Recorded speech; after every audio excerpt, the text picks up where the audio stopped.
Assalamualaikum warahmatullahi wabarakatuh. Perkenalkan, saya Manda Zilianti dengan NIM 2407008 dari kelompok 6 mata kuliah Jaringan Komputer. Di video ini saya akan mempresentasikan tugas kelompok proposal teknis yang berjudul Perancangan Infrastruktur Jaringan Holistik untuk mendukung transformasi digital layanan pertanahan Kementerian ATR atau BPN. Proposal ini merupakan hasil analisis mendalam terhadap kebutuhan institusi, risiko, serta tantangan geografis dan teknis yang dihadapi. Kami akan menyajikan 3 alternatif solusi, analisis komparatif, dan rekomendasi terbaik untuk masa depan digitalisasi pertanahan Indonesia. ATR atau BPN adalah institusi yang bertanggung jawab atas pengelolaan pertanahan nasional. Saat ini, terdapat 102,4 juta bidang tanah yang telah terdaftar dari total 126 juta bidang.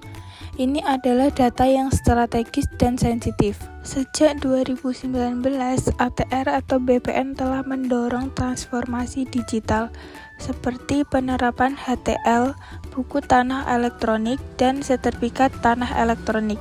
Hingga 2026, sekitar 7,6 juta sertifikat elektronik telah diterbitkan, namun masih ada 89,4 juta sertifikat analog yang masih dimigrasi. Visi besar kementerian adalah mewujudkan layanan pertanahan terpercaya dan berstandar dunia. Untuk itu, dibutuhkan infrastruktur jaringan yang andal, aman, dan scalable. Dari analisis kebutuhan, kami menemukan 6 dimensi utama yang harus dipenuhi. Yang pertama, konektivitas WAN minimal 1 Gbps ke pusat, 100 Mbps ke kantah. Yang kedua, akses sistem KKP 24/7 dengan latensi di bawah 50 ms. Yang ketiga, integrasi penuh layanan elektronik. Keempat, keamanan berlapis sesuai UU PDB dan ISO 27001. Yang kelima, uptime 99,9% dengan failover otomatis. Yang keenam, skalabilitas untuk migrasi 89,4 juta sertifikat. Ini adalah kebutuhan non-nego siap yang harus dijawab oleh solusi jaringan yang kami tawarkan. Selanjutnya, kami juga mengidentifikasi risiko-risiko kritis yang harus dimitigasi. Yang pertama, ada ransomware terhadap data pertanahan. Ini skor risiko yang paling tertinggi. Selanjutnya, gangguan koneksi WAN ke kantah di wilayah 3T. Kebocoran data pribadi milik tanah, overload sistem saat program PTSL massal. Semua risiko ini menjadi dasar dalam merancang solusi yang tidak hanya cepat, tetapi juga akan aman dan tangguh. Selanjutnya, kami menyusun 3 alternatif solusi. Yang pertama, ada alternatif A, yaitu arsitektur hierarki tradisional teroptimasi. Yang kedua, alternatif B, arsitektur SD-WAN dan Zero Trust modern. Selanjutnya, alternatif C, arsitektur hybrid cloud native. Mari kita bahas satu persatu. Yang pertama ada alternatif A, hierarki tradisional. Alternatif A adalah pendekatan tertier yang sudah terbukti stabil. Komponen utamanya adalah switch Cisco, firewall Palo Alto, dan dual ISP. Selanjutnya, kelebihan alternatif A, teknologi matang dan familiar, suku cadang mudah didapat, risiko rendah, dan kekurangannya manajemen manual di ratusan kantah, keamanan berbasis parameter belum zero trust, skalabilitas terbatas, estimasi biaya 22,8 miliar untuk 3 tahun. Selanjutnya, alternatif B adalah solusi modern dan unggul, menggabungkan SD-WAN untuk manajemen koneksi cerdas dan Zero Trust untuk keamanan end-to-end.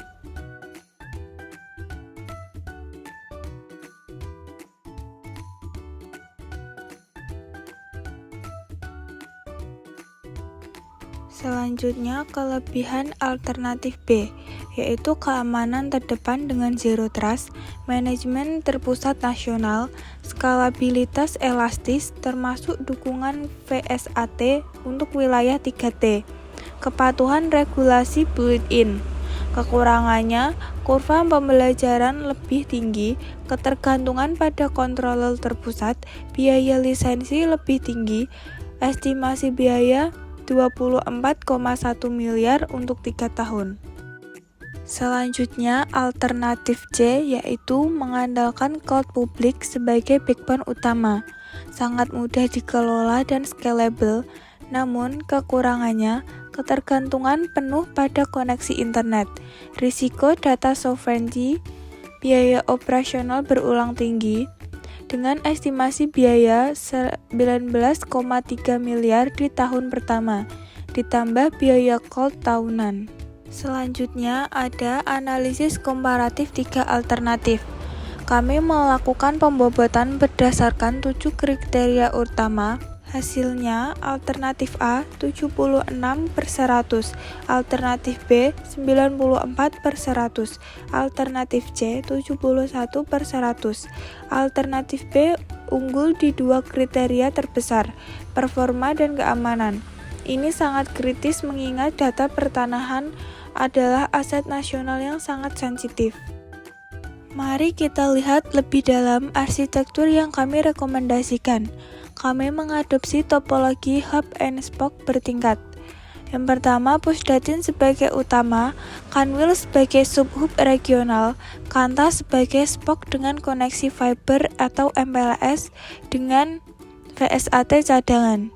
Komponen utamanya, core switch Cisco Catalyst 9600, SD-WAN controller Cisco 148NG FW, Prisma Access untuk ZTNA, NOC nasional dengan Zabbix plus Grafana plus Elasticsearch. Selanjutnya, desain keamanan berlapis atau defense in depth. Keamanan adalah prioritas utama. Kami merancang 5 lapisan keamanan. Yang pertama, perimeter, yaitu NGFW plus anti-DDoS. Yang kedua, internal VXLAN microsegmentation plus NAC.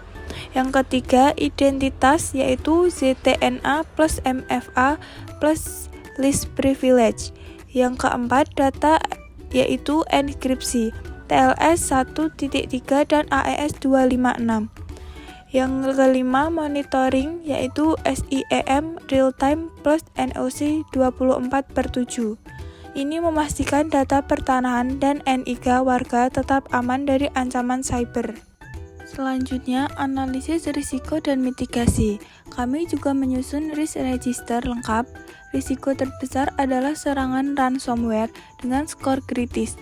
Mitigasinya, NGFW, backup 321, dan incident response plan. Risiko lainnya seperti gangguan WAN di 3T kami antisipasi dengan dual ISP plus VSAT dan failover otomatis via SD-WAN.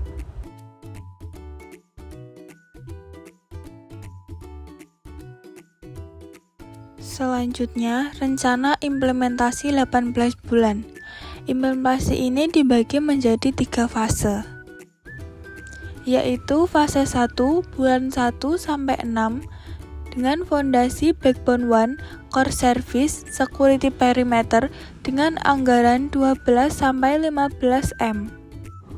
Fase 2 bulan 7 sampai 12 dengan pengembangan SD-WAN, ZTNA, layanan elektronik, cloud integration dengan anggaran 7 sampai 9 M. Fase yang terakhir, bulan 13 sampai 18, optimasi dengan SBPE integration, NOC nasional, DR drill, serah terima dengan anggaran 3 sampai 5 M. Jadi, total semua anggaran 24,1 miliar. Kami juga menghitung total cost of ownership 5 tahun sebesar 29,1 miliar. Manfaat tahunan yang terukur mencapai 11,1 miliar berasal dari efisiensi operasional, penghematan bandwidth, digitalisasi layanan, percepatan PTSL. dengan total manfaat 5 tahun sebesar 55,5 miliar. Proyek ini menghasilkan MPF positif 26,4 miliar, ROI 90,7% dan payback period sekitar 3,5 tahunan. Kesimpulan kami, alternatif B adalah solusi terbaik dengan skor 94/100, mendukung Zero Trust, SD-WAN, dan konektivitas 3T. Investasi 24,1 M dengan ROI 90,7% dalam tahunan. Rekomendasi tindak lanjut yaitu bentuk PMO segera, mulai tender fase 1, rekrut tenaga ahli SD-WAN dan ZTNA, lakukan sosialisasi ke seluruh kanwil dan kantah. Yang terakhir, faktor kritis kesuksesan. Keberhasilan proyek ini sangat bergantung pada yang pertama, komitmen anggaran penuh dari pimpinan, kedua, tim implementasi yang kompeten, ketiga, change management yang efektif, keempat, kepatuhan terhadap UU PDB dan regulasi terkait. Yang kelima, kami siap mendampingi proses ini hingga serah terima operasional. Sekian presentasi dari saya. Mohon maaf apabila ada yang salah maupun kurang jelas. Wassalamualaikum warahmatullahi wabarakatuh.